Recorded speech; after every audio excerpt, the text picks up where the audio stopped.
Right, okay. Although this isn't something that I deal with directly regards to seeing small children, I do want to discuss that the effect that when you wrap your children up in cotton wool, what effect that can have on them later on in life.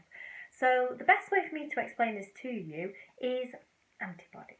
Okay, so when you take your children for an inoculation or something like that, they're being given a little bit of the virus or whatever it is, and then they produce antibodies against that and they fight it, don't they?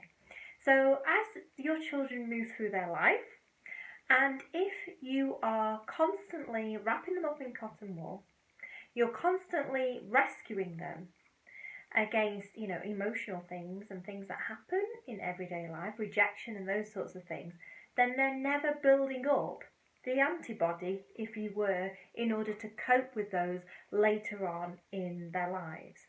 And I've seen this a few times actually, where as adults, as they're coming into being independent and things like that, and they move in their lives, and then something happens to them, and bang, it hits them like a ton of bricks, because they've never ever come up against building resilience to something like rejection or abandonment or people being unkind, those sorts of things. They don't know how to deal with it because they've never built up in a gradual sense throughout their childhood, because as a parent, and we all love our children, but you've rescued them and rescued them so that when it actually happens and it's out of your control when they're an adult, they don't know how to deal with it, and that can lead to feelings of lacking in self-esteem, to depression, self-harm, all those kinds of things.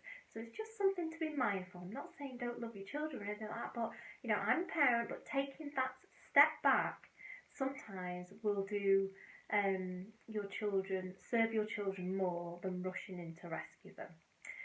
Have a great day, everyone. Bye bye.